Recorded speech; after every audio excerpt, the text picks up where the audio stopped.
तुमेव माता च पिता तुमेव बन्धो ससका तुमेव विद्या द्रविणं तुमेव सर्वं मम देवदेवो कर्पूरगौरं करुणावतारं संसारसारं भुजगेन्द्रः सदा वसन्तं हृदयारविन्दे भवं भवामि सहितं नमामि गुरुब्रह्मा गुरुविष्णु गुरुदेवो महेश्वरो गुरुसाक्षात् परब्रह्म तस्मै श्रीगुरुवे नमो नमः शान्ताकारं भुजगशयनं पद्मनाभं सुरेश्वरं मेघवर्णं शुभांगं लक्ष्मीकान्तं कमलनयनं योगविद्यानिगम्यं वन्दे विष्णु भवरं सर्वे लोकनाथं सदा भवानी दाहिनी सिद्धिकरे गणेश पांचों देव रक्षा करे ब्रह्मा विष्णु महे बोलो शिव शंकर भगवान की जय।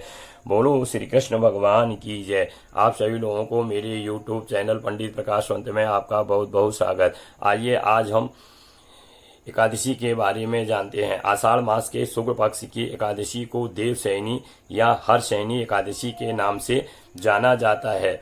इसी एकादशी से चातुर्मास व्रत का प्रारंभ भी होता है, इसका भी शुभारंभ होता है। देवशयनी एकादशी से लेके देव प्रबोधनी एकादशी तक यह चातुर्मास जो है रहता है, लेकिन इस साल बहुत शुभ अवसर शुभ योग बना है। बहुत वर्षों के बाद 19 साल के बाद आज जो है इस चातुर्मास में सावन के महीने में पुरुषोत्तम या मलमास या अधिमास आया है। तो सावन का महीना बहुत ही उत्तम होता है। इसमें शिव शंकर भगवान जी का पूजन, उनका जप, उनका तप जो है विधि विधान से करना चाहिए। इसको करने से मनुष्य को पुण्य फलों की प्राप्ति होती है और इसी देवशयनी एकादशी से ही मनुष्य जो है एकादशी के व्रत को शुरू भी कर सकता है, क्योंकि यह महीना यह एकादशी जो है व्रतों में उत्तम मानी गई है। क्योंकि व्रत तो सभी उत्तम है, लेकिन यह व्रत जो है बहुत ही उत्तम है। इसको करने से मनुष्य को पुण्य फलों की प्राप्ति होती है और इसका वर्णन जो है पद्म पुराण में भी किया गया है। अब एकादशी का व्रत विधि विधान से करने से भगवान कृष्ण जी को का पूजन करना चाहिए और उन व्रती को एक समय फलाहार रहना चाहिए, फलाहार का ही भोग करना चाहिए और दूसरे दिन द्वादशी को इसका पारायण कर देना चाहिए। लेकिन पारायण में जो है चावल का भोग या भात का भोजन बनाकर भगवान को अर्पित करें, उनको भोग लगाएं और उसके बाद आप भी भोजन ग्रहण कर सकते हैं। इस प्रकार आपका एकादशी का व्रत जो है पूर्ण माना जाता है।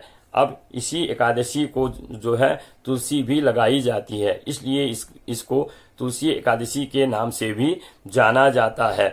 अब एक दिन भगवान युधिष्ठिर ने भगवान से पूछा, हे भगवान का विधान है और कैसे इसको करना है? तो भगवान बोले, हे युधिष्ठिर, देवशयनी एकादशी को जो है भगवान अपने दो रूपों में होते हैं, दो रूपों में रहते हैं। उस दिन एक रूप तो भगवान ने जो है राजा बलि के यहाँ 4 महीने पाताल लोक में शयन करके बिताए, क्योंकि भगवान ने राजा बलि को जब पाताल का राजा बनाया था उसको वचन दिया था कि मैं तुम्हारे यहाँ 4 महीने अवश्य रहूंगा। तो इसलिए भगवान 4 महीने राजा बलि के यहाँ सोए रहते हैं और भगवान का दूसरा रूप जो है चतुर्भुज रूप बनाकर भगवान जो है बैकुंठ में शेषनाग की शैया पर शयन करते हैं, इसीलिए इसको चातुर्मास कहा गया। इस चातुर्मास में एक अधमास का महीना भी आता है सावन में, इसलिए जो है इस बार 5 महीने का चातुर्मास माना गया है।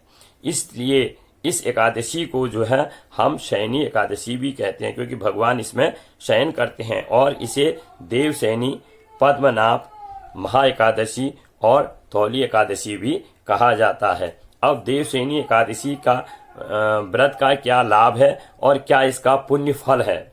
देवशयनी एकादशी के व्रत का पुण्य जो है पद्म पुराण में कहा गया है कि 4 मुख वाले ब्रह्मा जी भी जो है इस एकादशी का वर्णन नहीं कर सकते। जो है जो व्यक्ति पाप मुक्त होकर उत्तम लोक में यानी भगवान विष्णु के लोक में लोक को प्राप्त करेगा और उसे एक साथ कई यज्ञ और उत्तम उत्तम वस्तुओं के दान के पुण्य का फल जो है प्राप्त होगा।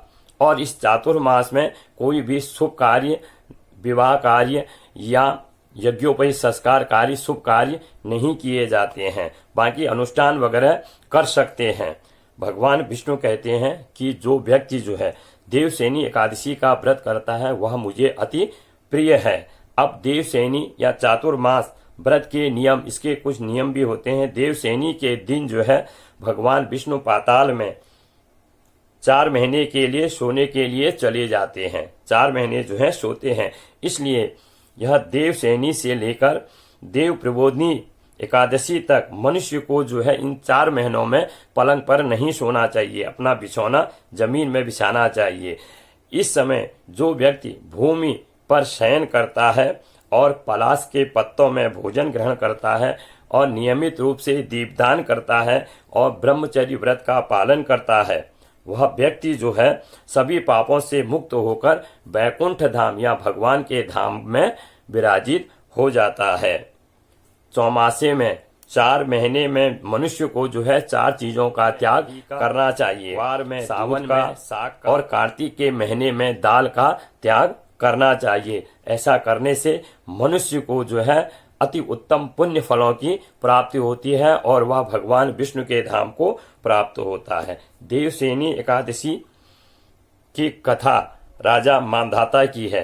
अब एक बार क्या हुआ, एक राजा था, वह मांधाता नाम का एक राजा था। वह अपने राज्य में जो है का पालन बड़ी लगन और निष्ठा के साथ करता था। उसकी प्रजा जो है उससे प्रसन्न रहती थी। एक दिन क्या हुआ, उस मांधाता के राज्य में जो है अकाल पड़ गया, सूखा पड़ गया, त्राही त्राही मचने लगी, लोग बहुत परेशान हुए। तो तब राजा ने क्या किया, एक ऋषि के पास गए और उनसे अपना वृतांत कहा और ऋषि ने उनसे कहा, हे राजन, आषाढ़ मास के शुक्ल पक्ष में देवशयनी एकादशी का व्रत जो है तुम विधि विधान से करो, उसके करने से तुम्हें मनोवांछित फलों की प्राप्ति होगी। राजा ने जो है ऋषि के कथा अनुसार आषाढ़ मास के शुक्ल पक्ष की देवशयनी एकादशी का व्रत जो है अपनी प्रजा के साथ मिलकर पूर्ण किया और उस व्रत को करने से उस राजा के राज्य में फिर से हरियाली, हरी भरी सुख शांति जो है प्राप्त हो गई। इस प्रकार एकादशी का व्रत ही एक ऐसा व्रत है जो मनुष्य के इस जन्म में भी साथ है और मनुष्य के मृत्यु के बाद भी उसके साथ रहता है या उसका तरोतारण कर देता। इसलिए हर किसी मनुष्य को, हर किसी व्यक्ति को एकादशी का व्रत अवश्य करना चाहिए। बोलो एकादशी महाराज की जय, बोलो देवशयनी एकादशी की जय। आशा करता हूं आप सभी लोगों को यह वीडियो पसंद आई। इसे लाइक, शेयर और इस चैनल को सब्सक्राइब करना न भूलें। अगले वीडियो में आपसे जल्दी मिलते हैं। तब तक के लिए आप सभी लोगों को मेरा कोटि कोटि प्रणाम। धन्यवाद।